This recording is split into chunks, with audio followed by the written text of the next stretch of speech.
ओम शांति। मीठे प्यारे से बाबा के लाडले मीठे बच्चों का, चुने हुए फूलों का, और आज भी मौसम की परवाह न करते हुए, बरसात की परवाह न करते हुए भी आप अलौकिक परिवार के आकर्षण में टिके हुए आए हैं। तो आपका विशेष स्वागत है।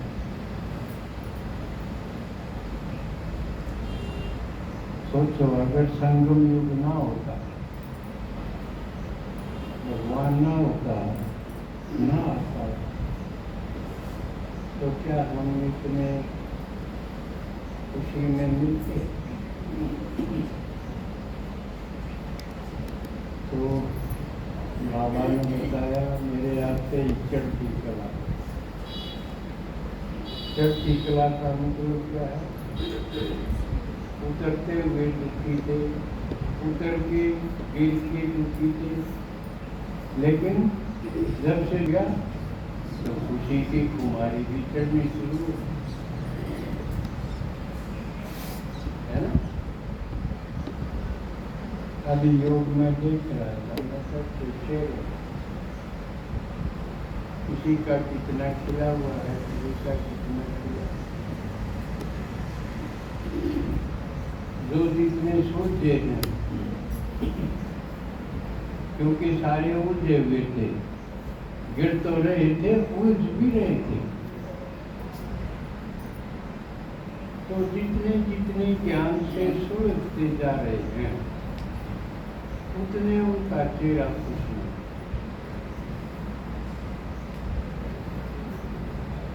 तो ये दिखाई दे, बाबा के चेहरे से दिखाई दे आपका पुरुषार्थ कैसा है, ये दिखाई दे। क्योंकि बाबा हमको क्या बना रहा है? कांटों से फूल।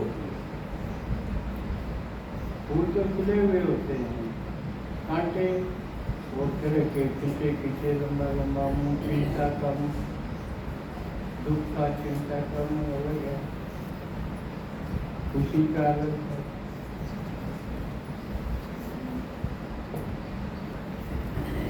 क्योंकि माइक में बोलना थोड़ा बंदा बंदा सा हो गया। ओरिजिनल तो भाई जिस तरह बोलो, जिस तरह मुँह हो, लेकिन इतना सा बंधन तो अडॉप्ट करना पड़ेगा। तो बाबा के आप बने हैं और चढ़ती कला में हैं, पुरुषार्थ कर रहे हैं। अब सोचो, क्या पुरुषार्थ कितने दिन तक चलेगा? पुरुषार्थ कितने दिन चलेगा? पुरुषार्थ मेहनत हुई, कोशिश कर रहे हैं, मेहनत कर रहे हैं,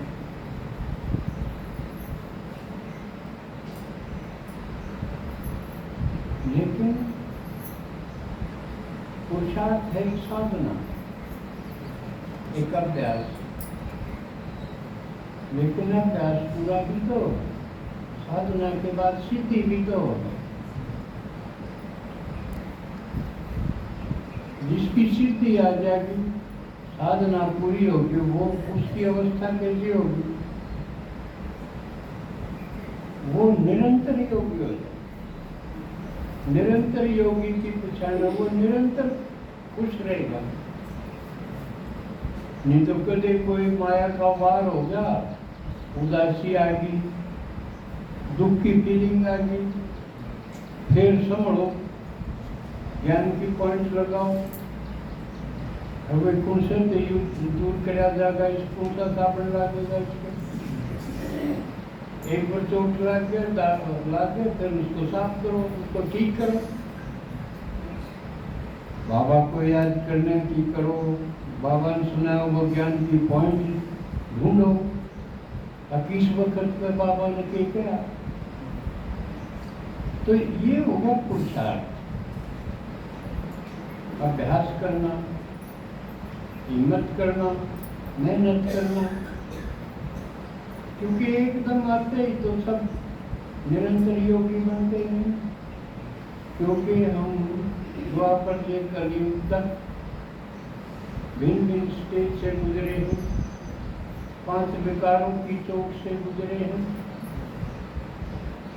और जब मुड़ेंगे वापस जाने के लिए तो वो सारी चीजें सामने आएंगी एक एक करके।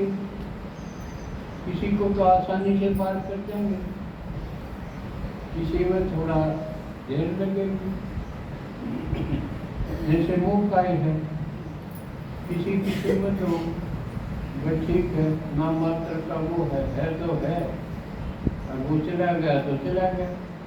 किसी का इतना टू मच लगाओ, अब कुछ बना तो एक दिन भी जीना रहता, और वो बिछड़ जाए तो और भी ज्यादा दुख हो जाए, और जमाए चला जाए तो फिर वो उसको याद करते करते रोते रहे। तो जैसे मोह के कितने कितने रूप हैं, कितनी कितनी स्टेजेज हैं लगाव की, और फिर हम पिछले जन्म में साथ थे। यो ज्ञान है कि कौन मिलते हैं संगम पे, वही मिलते हैं जो पिछले जन्मों में साथ रहे हैं। आप सब हम आपस में पिछले जन्मों में साथ रहे हैं, भिन्न भिन्न संबंधों में रहे।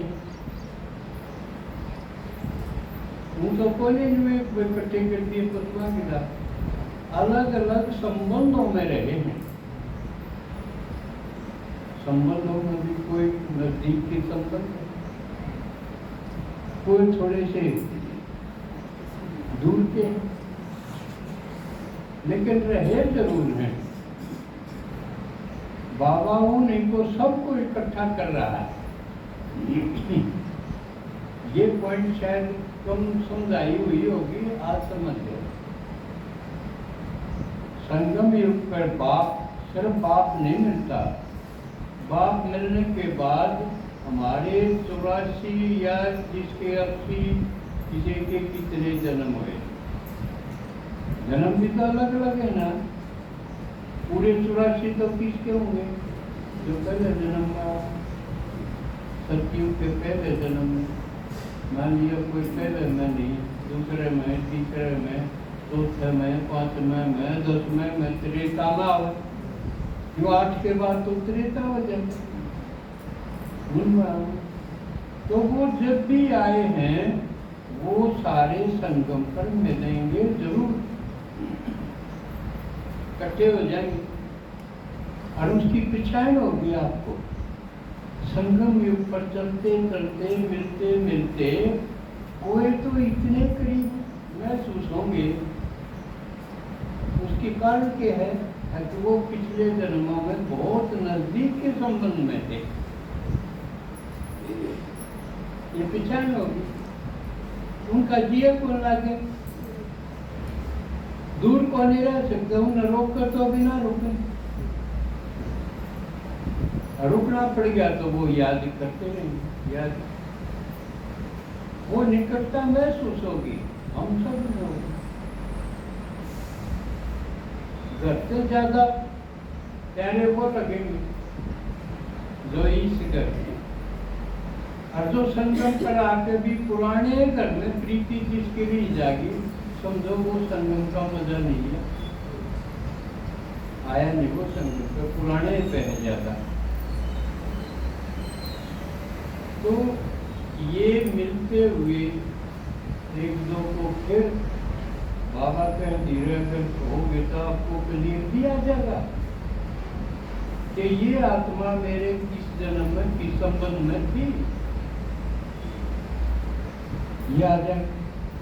बाबा ने एक का उदाहरण दिखाया, जैसे सब तो नहीं, सबका तो पुत्र बताया, मम्मा का क्या बताया, सतयुग में ये लक्ष्मी थी, नारायण के साथ इतने निकट संबंध में थी लक्ष्मी की, एक समझा के बता दिया। इसलिए संगम का कितनी निकट थी बाबा की। तो इस तरह सबको समझना है कि हम पिछले जन्मों में भिन्न भिन्न संबंध में बहुत नजदीक रहे। दूसरी बात ये भी है, कोई एक जन्म में निकट संबंध में रहा, कोई कई जन्म भी साथ रहा। ये सारे हिसाब। इसलिए जो भी मिले उसको ये जरूर देखो, ये पूर्व जन्म में मेरे साथ संबंध में रही आत्मा है। हरिया जब बिछड़ी थी, जब दुख भी हुआ था, तो मिलेगी जब सुख भी होगा। ये रहस्य हैं जो बाबा मुरलियों में कम इशारे में ही बताते हैं। तो कुछ समय लगेगा सुलझने में। जो ऊंचे जाने वाली आत्मा है वो ज्यादा समय नहीं लेगी सुलझन में। थोड़े महीने सालों में, 1-2 साल में, 2-4 साल में वो सुलझ लेगी, समझ भी लेगी, सुलझ लेगी, वो बंधी हुई नहीं रहेगी, मुक्त हो। और मुक्त होके जीवन मुक्त आपकी तरफ बढ़ चले, यानी सेवा की। मुक्त नहीं होंगे तो सेवा पर भी नहीं जा सकते। इसलिए मुक्ति और जीवन मुक्ति बाबा जो कवर है, ये चीजें देखता। पहले मुक्त करेगा, फिर बाबा के काम के होंगे, बंधे होंगे तो काम के टुकड़े होंगे। बाबा सेवा के लिए भेजा कर जब मेरे लिए मुझे दिया, बंधन हो गए, आ नहीं पाओ तो बाबा का काम नहीं हुई। इसलिए मुक्त होके जीवन मुक्त के लिए फिर लगेंगे। जितना जितना याद में, सेवा में बढ़ते जाओगे, व्यर्थ खत्म होता जाएगा, सेवा का खाता जमा होता जाएगा और पुरुषार्थ की बजाय हमारी सिद्धि अवस्था है, साधना की बजाय सिद्ध अवस्था आ जाएगी। हम फिर कोई भी बात माया की आवाज़ की तो सेकंड में उसे पार हो जाएंगे, उसको ज्यादा समय नहीं लगाएंगे। आती तो रहेंगी लेकिन पार उनकी स्पीड तेज हो जाए। जो दिना में पार होते 1 घंटा में आ जाए, फिर सेकंड में आए, तो वो संगम की सही खास आनंद की अवस्था तो ये है जो सोने से भी फालतू है। हीरे तुल्य अवस्था वो है। पुरुषार्थ की अवस्था हीरे तुल्य नहीं कहेंगे, साधना की अवस्था हीरे तुल्य नहीं, सिद्धि की अवस्था। आप मुक्त भी होगे और बाबा की याद और सेवा, इन दोया में तो आप निरंतर आनंद में मगन रह सके हर समय। ये हुई जो अतीन्द्रिय सुख और योग की अवस्था है आनंद की, वो सोने से भी, सतयुग से भी बढ़ी। तो इस अवस्था की तरफ हम चल रहे हैं नंबरवार पुरुषार्थ अनुसार। तो आज हम क्योंकि संख्या में कम हैं, तो मैं चाहूँगा कि जो कभी बोले नहीं उनकी आवाज़ भी सुनो।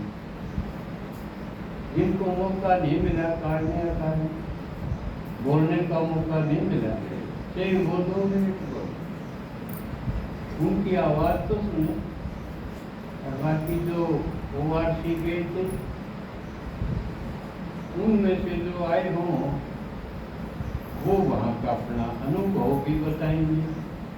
तो आज हम सोचते हैं ज़्यादा मैं ना बोलूँ, दीदी भी नहीं बोले क्योंकि हम तो बोलते ही रहते हैं। आज आपको बुलवाऊँ, आपको को सुनेंगे, क्योंकि बच्चों की आवाज़ भी सुननी चाहिए, उनकी टिकलू टिकलू भी सुननी चाहिए। तो आज हम इस दिन को इस अवसर में कन्वर्ट करें। तो दीदी संचालित करेगी, किस किस को सुनवाएगी। ओम शांति।